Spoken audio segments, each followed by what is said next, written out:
Graça e paz. Eu sou a Cristiane Flor e estou como coordenadora da Escola Bíblica Dominical da Primeira Igreja Batista em Parque São Lucas. Peço a Deus que essa lição nos ajude a crescer espiritualmente e que ela possa abençoar a vida de cada um dos irmãos. Amém? O título da lição é a lição 8, Depressão por conta do ódio. Experiências de Jonas, quando o ódio acaba com a nossa sensibilidade. O texto básico do estudo dessa lição está em Jonas 4, versículo 1 ao 3, que diz assim: Mas Jonas ficou profundamente descontente com isso e enfureceu-se. Ele orou ao Senhor: Senhor, não foi isso que eu disse quando ainda estava em casa? Foi por isso que me apressei em fugir para Tarsis. Eu sabia que tu és Deus misericordioso e compassivo, muito paciente, cheio de amor e que promete castigar, mas depois se arrepende. Agora, Senhor, tira a minha vida, eu imploro, porque para mim é melhor morrer do que viver. Então vamos ver agora aqui, né, uma parte resumida do porquê que Jonas chegou a manifestar, né, todo esse sentimento dele de raiva, de indignação, de descontentamento, né? E ele falar para isso, para falar para Deus, né, sobre isso e pedir até mesmo, né, para morrer. Eu peço aos irmãos que leiam, né, na Bíblia de vocês o capítulo, né? Leia o livro de Jonas. Não são muito grandes, são 4 capítulos. E para que vocês possam entender melhor o contexto, né, o porquê de tudo isso, o que que levou Jonas a ficar tão descontente, tão indignado. Tá? Eu vou tentar fazer aqui um breve resumo. Deus mandou que Jonas fosse a uma cidade chamada Nínive, a capital do Império Assírio, uma cidade grande em tamanho e poder, grande também eram os pecados cometidos por lá, tão perniciosos e ofensivos a Deus, que ele mandou Jonas pregar aos ninivitas sua destruição iminente, caso não se arrependessem. Mas Jonas, ao invés de obedecer a Deus, embarcou em um navio para Tarsis, no sul da Espanha, ou seja, uma rota completamente contrária da rota, né, da missão estabelecida por Deus. No meio da viagem, o Senhor lançou um forte vento que fez com que o mar ficasse tão agitado que quase destruiu a embarcação.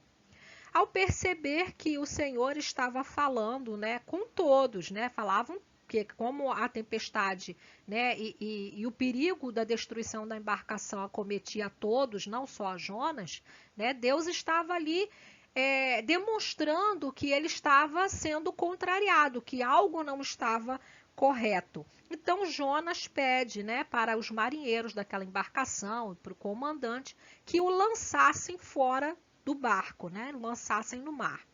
E aí Jonas foi lançado ao mar. Um grande peixe se aproximou e engoliu Jonas.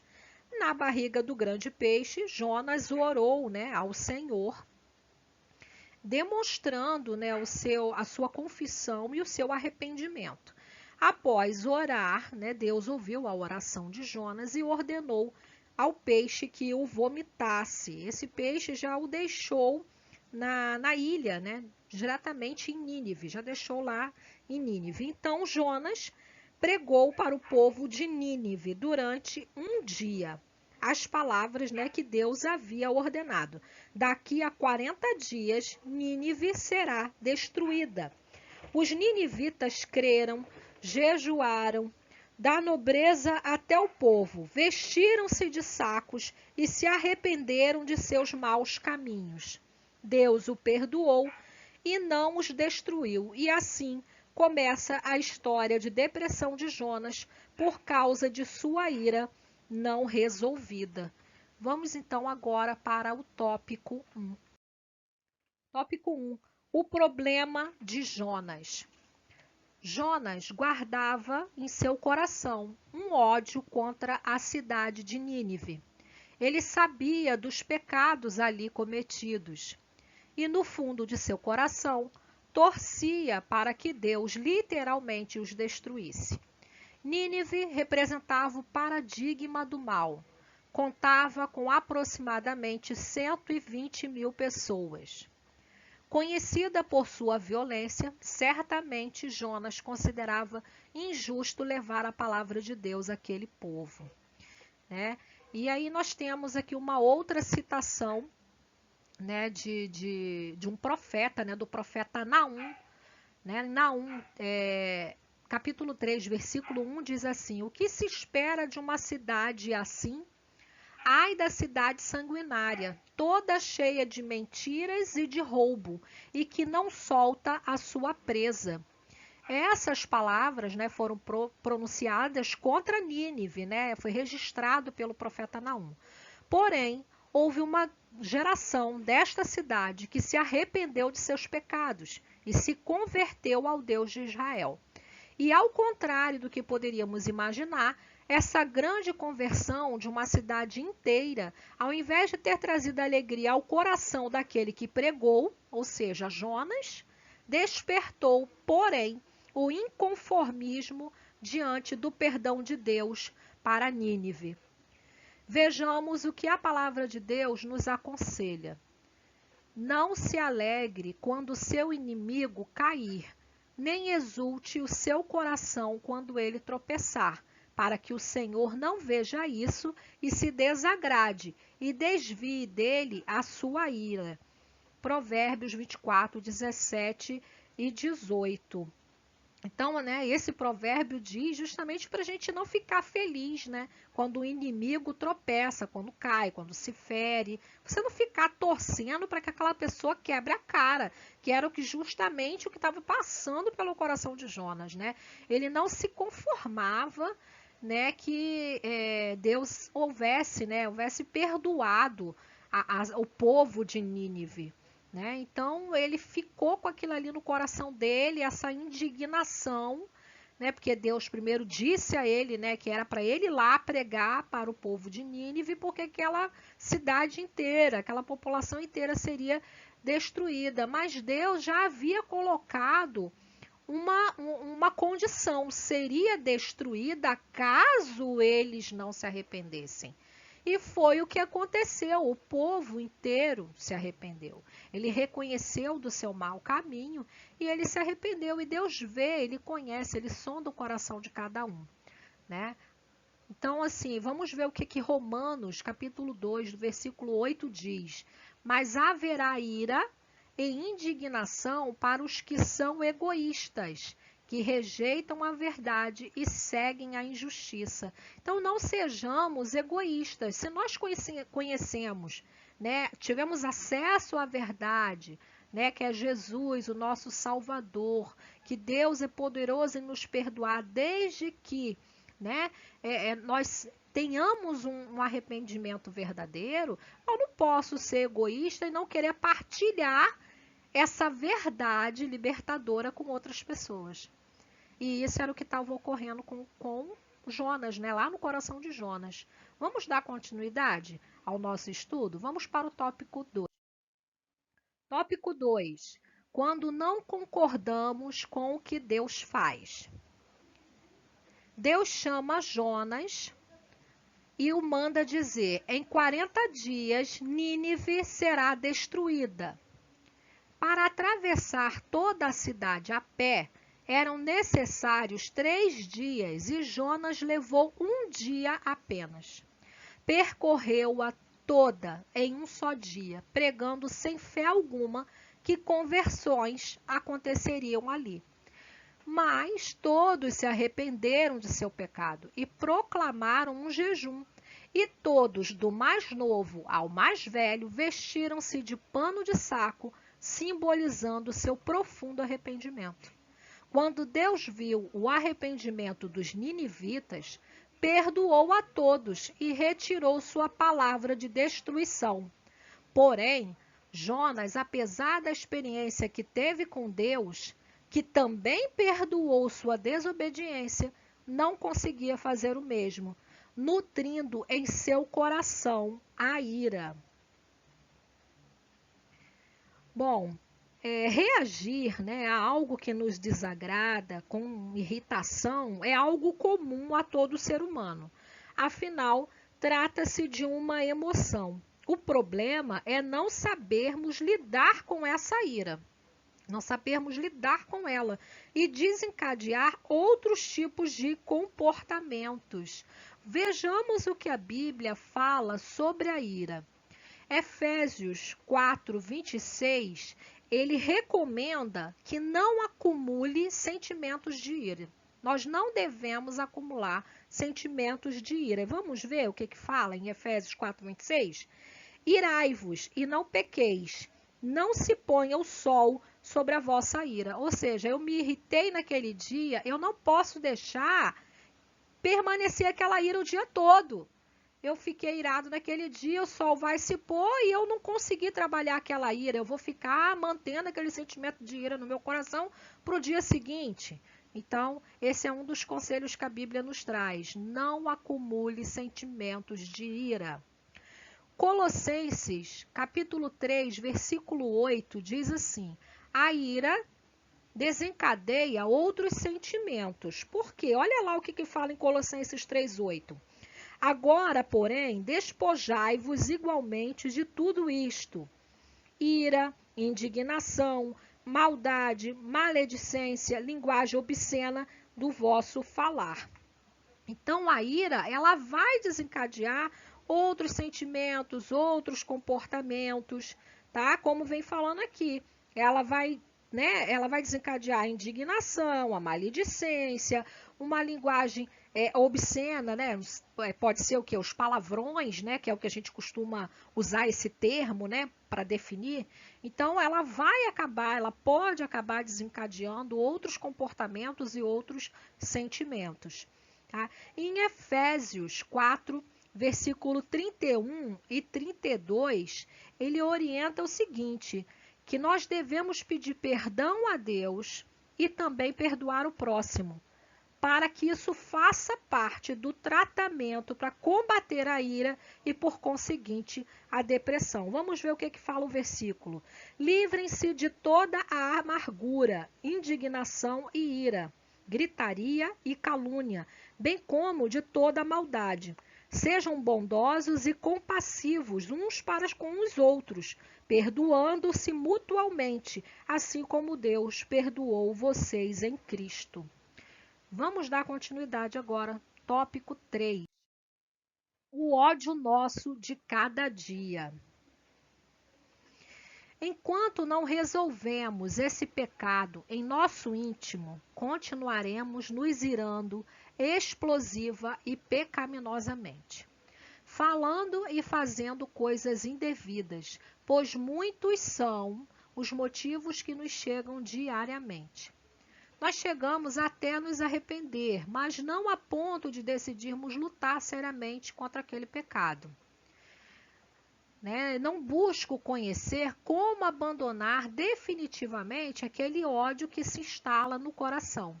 Enquanto não buscarmos em Deus a cura para esse pavio curto que insiste em habitar em nós, ficaremos presos a essa triste situação, vez após vez, voltando a nos entristecer por conta de uma ira além do que deveria.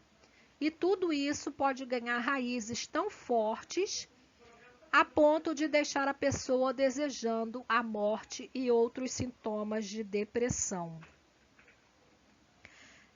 A imagem desse slide, a imagem ao lado desse slide, trata-se sobre hipopótamos, E eu gostaria de partilhar com vocês uma curiosidade. O hipopótamo, ele é um animal herbívoro extremamente territorial e de temperamento difícil, que se irrita facilmente e por isso, apesar da sua aparência dócil, é um animal extremamente perigoso e assassino. Sabendo de todas essas informações, fiquei pensando em quantas vezes nós mesmos não temos um temperamento de hipopótamo. Nós nos irritamos, nos incomodamos quando alguém invade o nosso espaço ou mesmo quando as coisas não acontecem como planejamos. E vendo sobre a luz da Bíblia, encontrei em Provérbios 12, versículo 16, o seguinte: ou insensato revela de imediato o seu aborrecimento. Também em Provérbios 29, versículo 11, você vai achar: o tolo dá vazão à sua ira, mas o sábio domina-se. Então, assim, que isso seja uma reflexão. Será que realmente quantas vezes nós não temos esse comportamento de hipopótamo? A gente se irrita por qualquer coisa, né? E aparentemente temos assim uma aparência dócil, né? Até bonitinha, igual do hipopótamo, mas aí temos esse pavio, né? Curto, explosivo. Então que isso sirva assim de uma reflexão, né? Porque o hipopótamo aqui fala que apesar de que ele tem uma aparência dócil, ele é perigoso e assassino, porque ele é extremamente territorial, né? E quantas vezes eu posso matar um irmão, alguém próximo meu, não matar de ir lá e tirar a vida, mas matar dentro do meu coração. Né? Eu posso matar uma pessoa dentro do meu coração, quando eu não o perdoo, quando eu não ajudo aquela pessoa, né? Quando eu não tenho paciência com ela. Então, que a gente use, né, essa analogia aí do hipopótamo e tragamos a reflexão sobre esse comportamento que nós podemos ter, ok? Vamos agora para o tópico 4. Tópico 4, o remédio para o fim do ódio.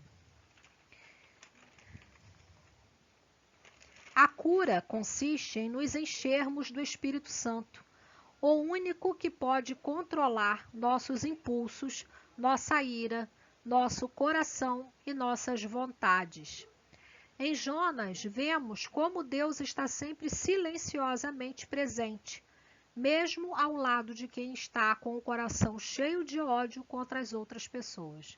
Sem dúvida, Deus não se alegra nem um pouco com os nossos erros e pecados. De fato, nossos pecados criam uma separação entre ele e nós. Mas o livro de Jonas nos apresenta, ao final, um Deus pronto para socorrê-lo. Nunca se esqueça de que existem pessoas que não conseguirão isso sozinhas. Vão precisar de, além de Deus, de profissionais e até medicamentos para tratar esse rancor que domina a sua mente. Então, nem sempre, né, a palavra de Deus ela vai conseguir tratar essa pessoa. Porque, como a gente já viu, o ódio pode ser um dos sintomas da depressão, né? Então, ela vai precisar de uma ajuda especializada. Muitas pessoas não vão conseguir fazer isso sozinhas, né? Mas vamos ouvir aqui, né, os conselhos do nosso Senhor e o remédio, né, que ele indica para o fim do ódio, segundo a sua santa palavra.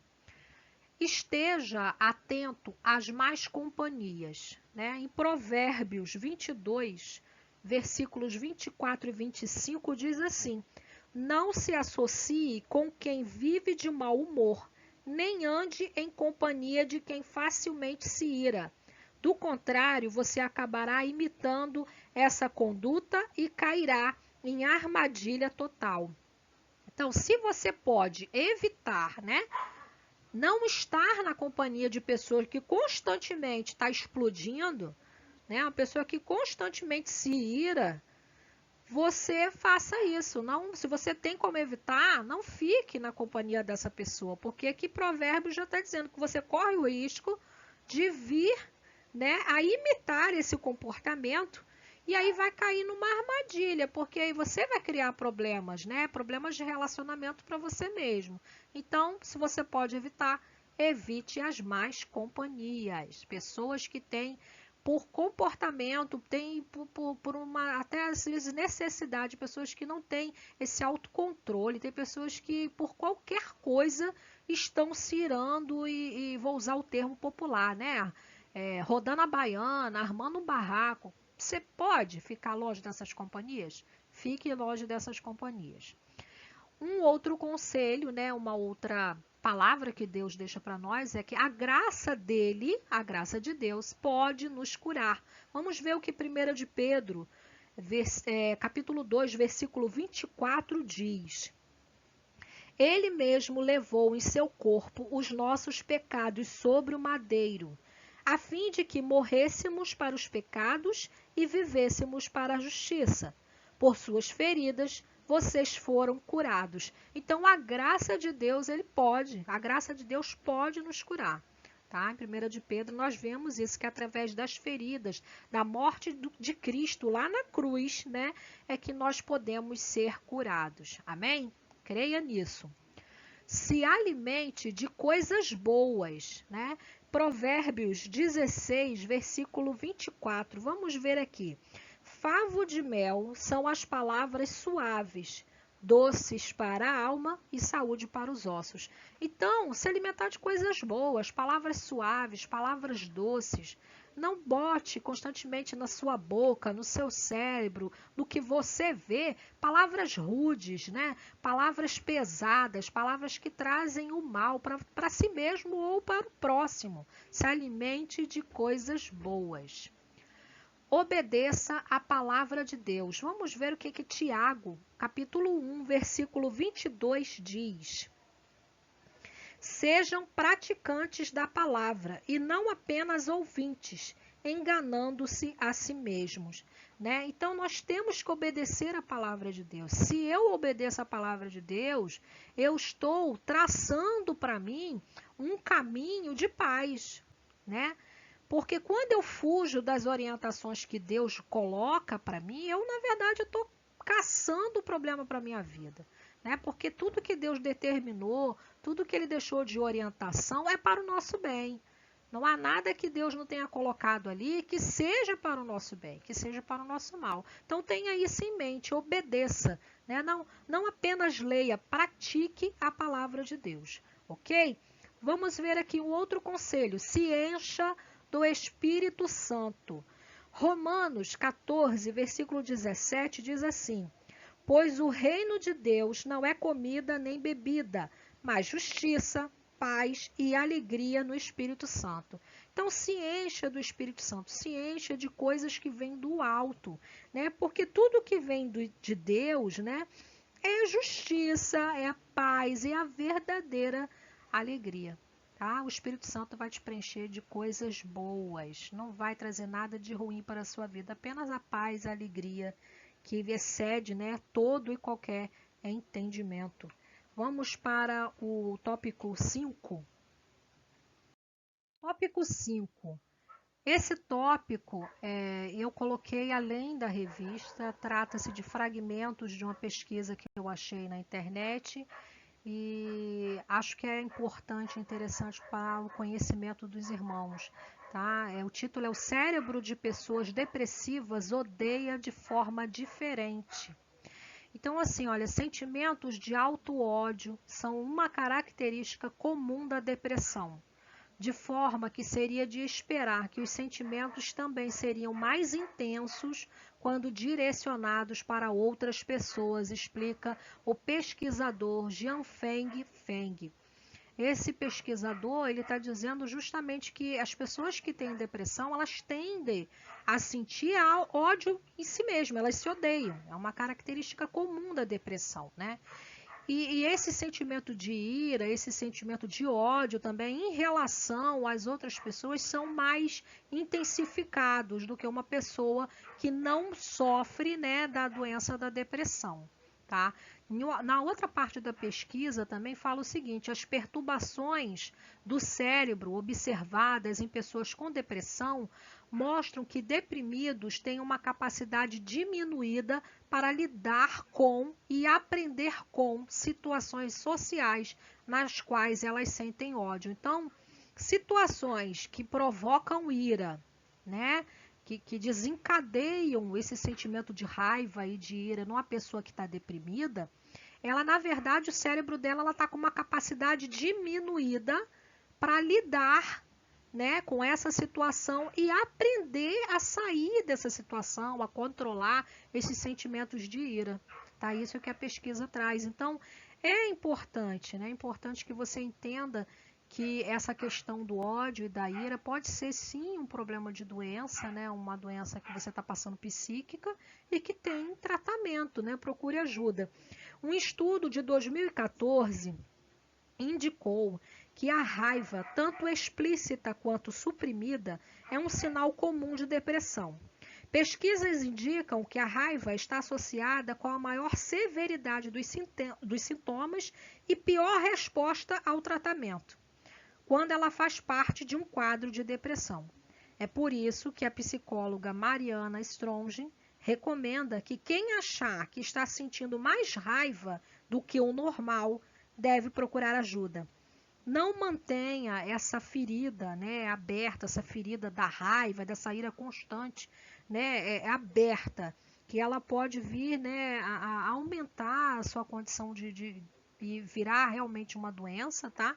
E você pode vir até a morrer. Então, se você está sentindo algum sintoma assim, raiva constantemente, procure ajuda. Primeiramente, fale com o Senhor, né? Coloque seu joelho no chão, entregue para Ele as suas debilidades. Mas se ainda você explicando a sua situação para Deus, pedindo a orientação dele, confessando tudo aquilo ali, se arrependendo, você não está conseguindo lidar com esse sentimento de raiva, procure um especialista. Procure um psicólogo, procure um psiquiatra, não tenha vergonha de pedir ajuda, tá bom? Se você está assim ou conhece alguém, né, com esses sintomas, se coloque à disposição para ajudar essa pessoa, porque realmente ela está precisando de um apoio e de um tratamento especializado. Que Deus os abençoe e até a próxima aula. Tchau!